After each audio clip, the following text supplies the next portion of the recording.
હક્કી અવાજ ન્યૂઝમાં આપનું સ્વાગત છે। હું છું અજય ઝુબેલાલા। સમાચારમાં વાત કરીએ તો ડભોઈ શહેરમાં સનાતની સંઘર્ષ સમિતિ દર્ભાવતી નગરી ખાતે પહેલગામમાં આતંકી હુમલામાં મૃતકોની નિર્મળ હત્યા કરવામાં આવતા જન આક્રોશ રેલી કાઢવામાં આવી હતી, જેમાં પાકિસ્તાન મુર્દાબાદ અને આતંકવાદીઓના પુતળાનું દહન કરવામાં આવ્યું હતું। સમગ્ર દુનિયામાં હચમચાવી દે તેવો એકવાર પહેલગામ જમ્મુ કાશ્મીર ખાતે પૂર્વક આતંકવાદીઓ દ્વારા 28થી વધુ નિર્દોષ નાગરિકોની હત્યા કરી છે, તે સમગ્ર ભારત દેશમાં હચમચી ઉઠ્યો છે। ત્યારે આતંકી હુમલામાં માર્યા ગયેલા મૃતકોની નિર્મળ હત્યા અંતે લીધે છે અને હિન્દુ સમાજ તેમજ સમગ્ર ભારત દેશના નાગરિકોમાં રોષની લાગણી જન્મી હતી। તેના વિરોધ માટે સનાતની સંઘર્ષ સમિતિ ડભોઈ દર્ભાવતી નગરી ખાતે જન આક્રોશ રેલીનું આયોજન કરવામાં આવ્યું હતું।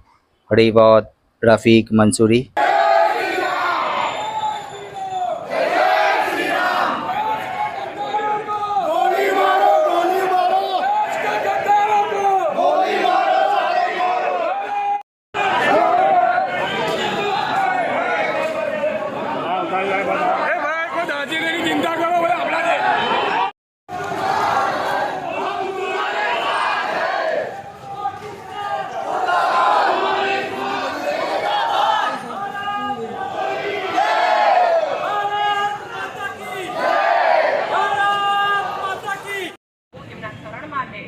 અને આ જે ઘટના થઈ છે એ ઘટના માટે આપણું સંગઠન જરૂરી છે અને આજે સંગઠન દેખાઈ રહ્યું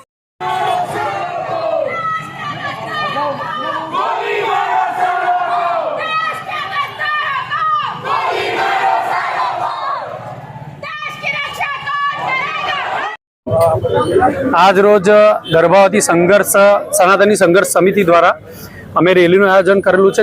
જન આક્રોશ રેલી છે। એમાં અમે સરકારને એક મેસેજ પહોંચાડવા માંગીએ છીએ કે આખા ભારતની જનતા તમારી સાથે છે। તમે જડબાતોડ આ લોકોને જવાબ આપો। આ દર વખતનું આ લોકોનું આતંકવાદીઓનું છે ને આ વખત કંઈક અલગ છે। ધર્મ પૂછીને અને કલમા પડાવીને આ લોકોને જે હિન્દુ ધર્મના લોકોને ટાર્ગેટ કર્યા છે એની વિરુદ્ધમાં કડકમાં કડક કાર્યવાહી થાય એવી અમારા સૌની માંગ છે। આ રેલી એપીએમસી દર્ભાવતી એપીએમસી થી લઈને ટાવર સુધી નીકળવાની છે। સૂત્રોચ્ચાર સાથે રેલી નીકળશે। ત્યાં અમે લોકો રામધૂન કરીશું અને આતંકવાદીનું પૂતળું સળગાવવાના છે।